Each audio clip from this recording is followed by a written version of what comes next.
Here is Greewhiz, and Wiz is having his first ride in I think exactly a week. I was waiting on the farrier to come out, and it was just sort of annoying timing with when it worked out that he needed a shoe on. The farrier had just been there, and he comes every week, but it ended up just being like a full 6 or 7 days to have to wait. So always sort of annoying when that happens, but unfortunately, just not much you can do about it. Wiz has been very good about sort of just patiently hanging out and waiting. And I'm dying to get him out in the field for a ride out there. But since he hasn't been ridden in a week, I thought it was probably a good idea just to do a ride in the ring first and, check all the boxes and make sure that he's being straight and rideable and all the things. But I did also think that it was definitely time for him to start getting introduced to some poles. And that would be a nice little different thing to do. So we would check all our boxes and do some polls at the same time, hopefully if he thought that that was a good idea, which he did. And so we started our ride with just sort of walking over everything, and he was excellent for that. So that always really tells me a lot about how it's going to go in the trot and the canter. So Wiz is a 16.3 hand, so quite a tall 5-year-old thoroughbred gelding by Greeley's Conquest. He had 35 career starts, and his last was just about exactly a month ago on May 16th. So he's 4 weeks post track, and I think I know he's been here since very shortly after his last start. So he's been here for a few weeks now, which just means that I've really gotten to know him well. And, the funny thing about him is just how much he's settled in. I mean, he has just settled and settled and settled. And I'm like, I almost wish he would unsettle a little bit because he's just being so ridiculously quiet. I mean, this is literally after not being ridden for a week. And I did not lunge him or do anything before our ride today. I just tacked him up, came out to the ring, and got on. And so it just is so comical to me how ridiculously sort of lazy he's being. And yes, it's warm. It's a hot, humid day in the middle of summer. But when a horse is, has adrenaline and energy and they're spiced up, it doesn't really matter. That's still going to be perfectly transparent in their ride and in their video. And it was just all kicking today. I mean, thank goodness I put my little spurs on. I almost didn't because I was thinking, well, he could be a little bit wild because he hasn't been ridden, but no. I mean, absolutely the opposite case. His pendulum has swung completely to super, super quiet kick-along ride, which is just funny. They're horses. They're allowed to change, and so he just continues to settle. I always thought that he was a quiet-minded horse, but he has just become more quiet than I even really realized that he was going to become. And it's really good because he sort of just clocked around over all this stuff super easily. To me, when I start introducing them to poles and little jumps and that sort of stuff, the number one priority, really my last priority, is their form. They just have to figure that out on their own, and it takes as long as it takes. My number one priority is that they stay in a good mental headspace. We want them to think that this is a fun, relaxed thing to do. It's not something to get excited about, because while we want them to enjoy jumping or going over little things, we don't want it to come along with anxiety and tension and thinking that they need to be strong all of a sudden or quicker or whatever it is. They should stay in the same rhythm and tempo that they go in on the flat. And so what I really like is when they're quiet enough in their brain that I can go around and do this stuff with a little loop in the rein. Probably out in the field I can't, just for obvious reasons, because it's such a different, bigger, more exciting environment. But I still want the same basic quietness in their brain. And he was just so chill today. It was ridiculous. I mean, he did let me go around with a loop in the rein. I don't think his rhythm ever changed. I'm kicking the entire time. I'm sure I'm clucking way too much. I was probably driving my mom nuts with all my clucking. I try to remind myself not to cluck because obviously when you cluck all the time, then it has absolutely no impact whatsoever. But I find myself doing it sometimes without even realizing it. So anyway, I'm sure there was lots of clucking happening and definitely lots of kicking. He was so good about trotting through all this stuff.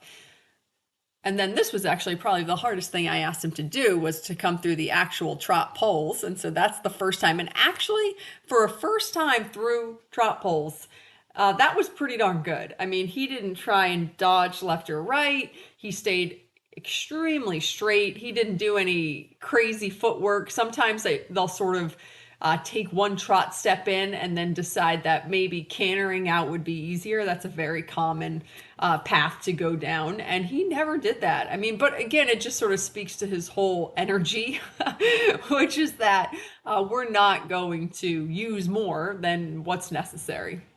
So again, super second time through. I mean, this is really the progression that he's giving me here at these polls is above average on the easiness and figuring it out scale. He's really not making me have to work at all.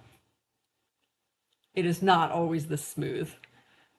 And he's also, as we're continuing to go, I'm able to ride him in a really relaxed way. But again, he's really nicely sort of soft in his jaw, looking for the contact. The whole thing to me, I thought this was his best ride yet, which I think is just so funny because I haven't ridden him in a week. Maybe I was riding him too much before. I don't know. I'm just joking. I don't really think so. I was only riding him a couple times a week, but it is just amusing to me that this is the trajectory that he's on. And so this is really nice here. I really like this.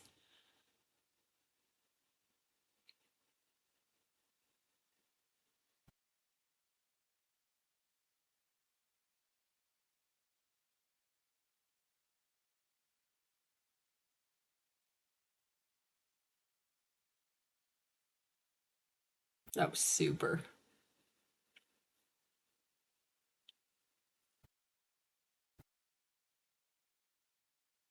So then we took a little walk break and then we did some canter work. And so I introduced cantering poles and to the left is a little bit easier direction right now. So to the left, it was very, very easy. And actually, oh, he really jumped.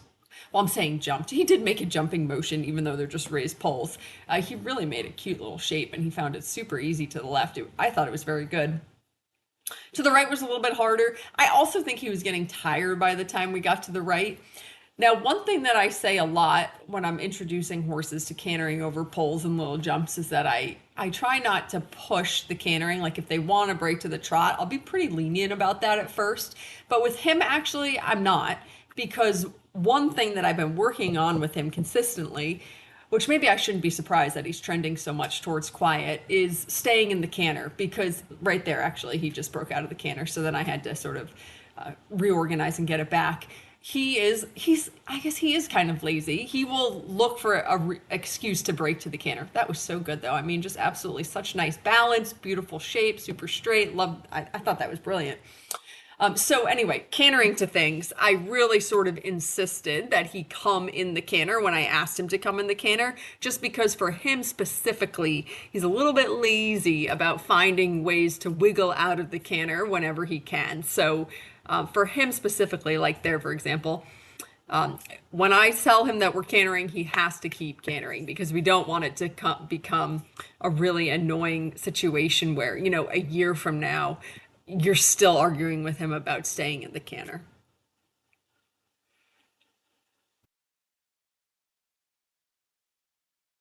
And again, just super, super good. So then we took another little walk break. And then we repeated this to the right. He is too funny. And I will say, though, that I thought he did his best canter transitions yet today. And one sort of silver lining of working on coming to the poles is that, sometimes he lands on the wrong lead or he breaks from the canter. And so then you have to it just leads to doing a lot of canter departs, which for him is a great thing because who couldn't use more practice on their canter departs? And I actually really think it helped. He did some of his best canter transitions yet. So actually, that was pretty good. I think, give him a little extra nudge with the outside leg. I sort of asked. I got a little bit of a delayed response, and then I said, no, I really mean it. We're going to canter now.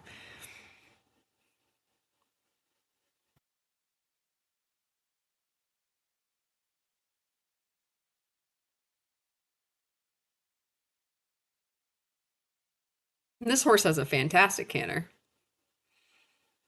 I think he broke there, had to get it back. He is so funny.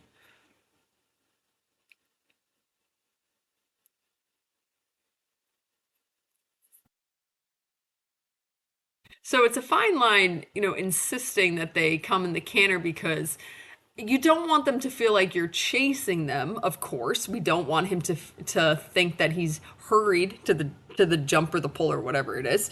But at the same time, they have to specifically really needs to learn that when you say canter, we are really cantering. And actually there, even though he broke that time again, he made a better choice when he went over the poles that time. He chose to land on the right lead instead of the left, which was a smarter decision.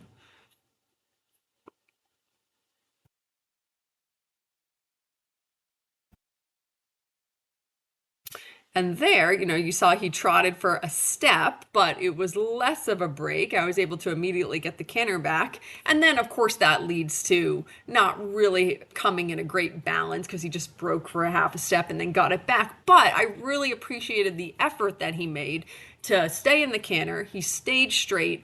He figured out his feet, and it was no big deal. So again, there obviously lost the canter, but made a good decision to land on the correct lead. And I'm here at this point. I'm thinking, he's definitely getting tired. Keep in mind, I've only been riding him for like 15 minutes. It's not like I'm drilling him, but it's warm. He hasn't been ridden in a while, so I'm thinking he's getting tired. But I still want him to land on a good spot. And actually, that was a great effort.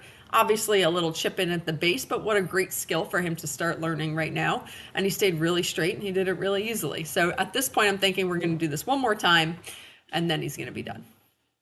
Assuming, he doesn't peter out on me or whatever. Anything could happen. And then so that was really good. That was a different choice, a little bit long, but still great learning experience for him.